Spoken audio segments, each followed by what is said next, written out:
जय श्री कृष्णा। पुरुषोत्तम भगवान की जय। मित्रों और भक्तों, आज हम आपको 28वें अध्याय की पावन कथा को श्रवण कराने जा रहे हैं। भगवान श्री नारायण बोले, चित्रगुप्त धर्मराज के वचनों को सुनकर के अपने योद्धाओं से बोले, यह प्रथम बहुत समय तक अत्यंत लोभ से ग्रस्त हुआ, बाद में चोरी करना शुरू कर दिया, इसीलिए यह प्रथम प्रेत शरीर को प्राप्त करेगा, बाद में बानर शरीर में जाएगा, तब हम इसको बहुत ही नरक यातना देंगे।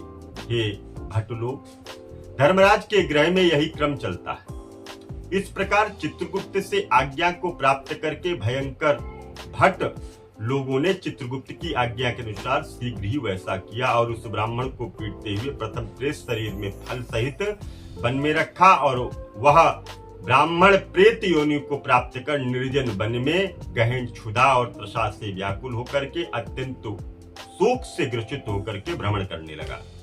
प्रेत योनि में होने के कारण दुख को भोग करके बाद में फलों की चोरी करने के कारण बानर योनि में गया। सुंदर शीतल जल और छाया फल पुष्प युक्त जम्बू खंड के मनोहर सुंदर कालंजोर पर्वत पर वह इंद्र से बनाया हुआ उत्तम कुंड मानसरोवर के समान पवित्र सत्पुरुषों से सेवित, पापों का नाश करने वाला, देवताओं को भी दुर्लभ मृग तीर्थ नामक प्रसिद्ध था, जिसमें श्राद्ध करने से पितरों को सदगति प्राप्त होती और पितृ स्वर्ग की ओर जाते। वहां पर देवताओं और दैत्यों के भय से मृग होकर के निरंतर निर्भय स्नान करने लगा और इसीलिए विद्वान लोग इस कुंड को मृग तीर्थ कहते हैं। मनुष्य शरीर को प्राप्त कर यह ब्राह्मण वहां पर फलों की चोरी करके पाप से प्रथम बानर शरीर को प्राप्त हुआ। नारद मुनि बोले, त्रैलोक्य को पवित्र करने वाले रमणीय मृग तीर्थ में पाप कोटि से युक्त दुष्ट बानर कैसे वास करता है?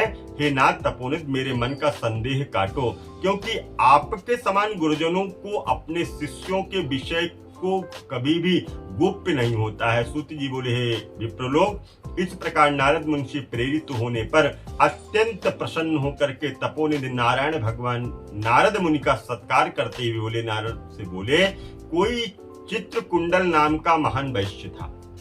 पतिव्रता धर्म से परायण तारका नाम की उसकी वैश्य की स्त्री थी।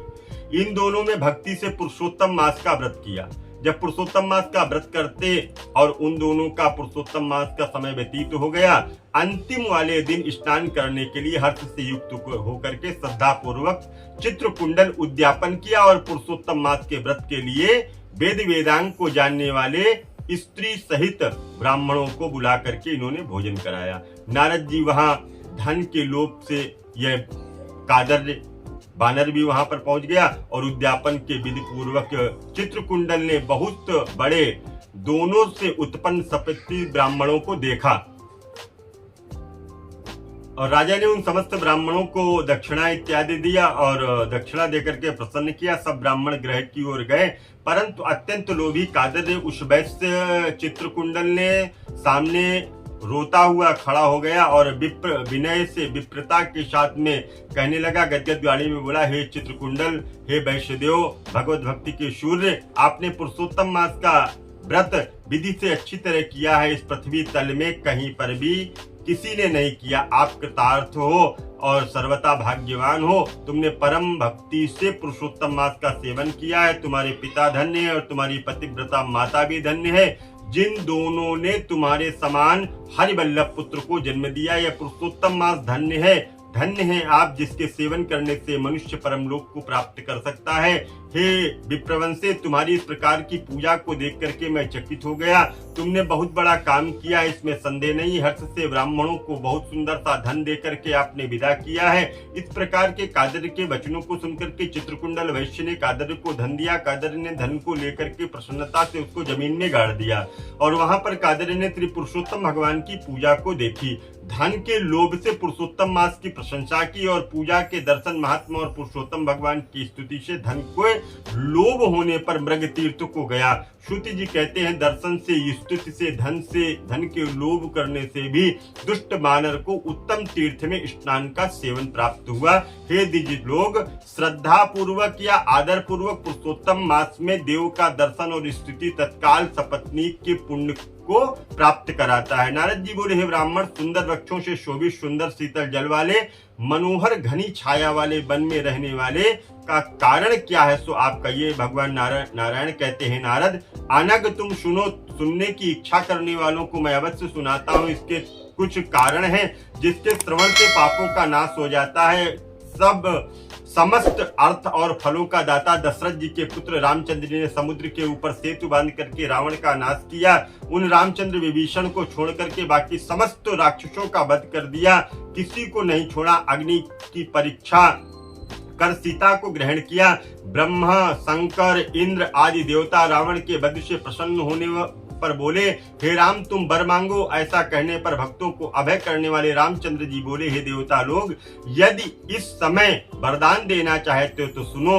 यहाँ पर राक्षसों से सूर बानर मारे गए हैं, उनको हमारी आज्ञा से अमृत वृष्टि करके शीघ्र ही जीवित करा दो। तथास्तु कह करके ब्रह्मा, शंकर, इंद्र आदि देवताओं ने अमृत वृष्टि की, बानरों को जीवित करा दिया। तदंतर वे भाग्यशाली समस्त बानर जीवित हो गए और चिरकाल तक शयन कर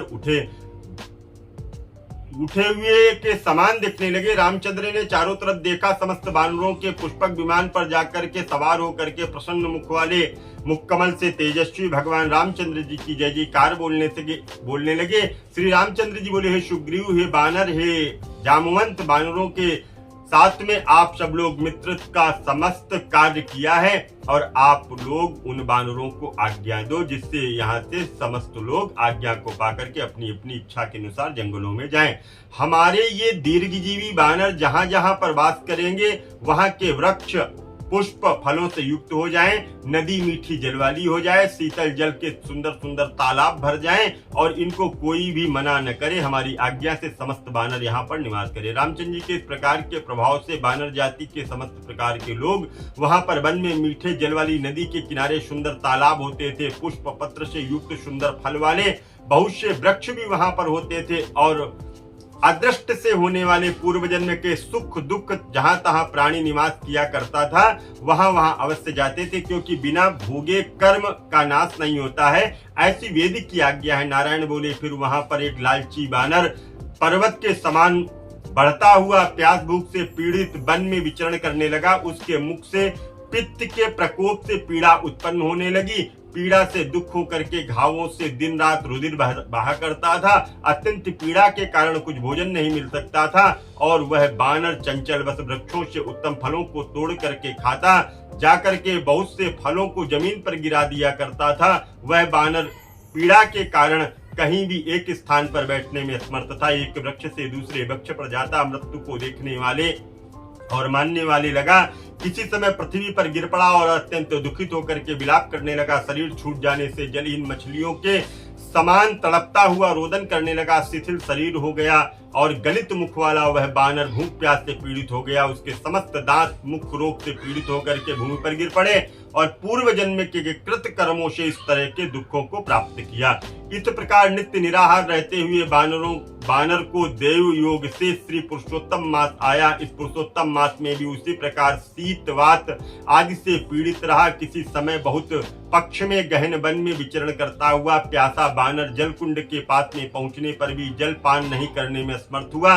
भूख प्यास से चपलता के कारण ऊंचे वृक्ष पर चढ़ गया। एक वृक्ष से दूसरे वृक्ष पर जाता और उसके बीच में एक कुंड आ गया। बहुत दिनों से निराहार शिथिल इंद्रियों से जर्जर वह कुंड के तटभाग पर आया और इस प्रकार 10वीं से 4 दिन तक बानर को पुरुषोत्तम मास में उस कुंड में लोटपोट करते हुए बीत गए। 5वें दिन आने पर मध्याह्न काल के भाग में तीर्थ में जल में भीगा बानर प्राण से रहित होकर के वहां देह को त्याग करके पापों से रहित होकर के तत्काल दिव्य आभूषणों से युक्त होकर के नील कमल के दल के समान श्यामवर करोड़ों कामदेवों के समान सुंदर मत्स्य कुंडल शोभायमान युक्त होकर के पवित्री को धारण किए हुए और शोभायमान बाजूबंद कंकड़ अंगूठी हार से शोभित नीलकंठ और टेढ़े चिकने बालों से अदृश्य सुंदर वह दिव्य देह को धारण किया और इसके बाद में देवांगनाओं के ऊपर चंद्रमा के समान श्रेष्ठता को धारण करती हुई 2 अप्सराएं हर्ष से उसके ऊपर चमर डुलाती हुई कोई पान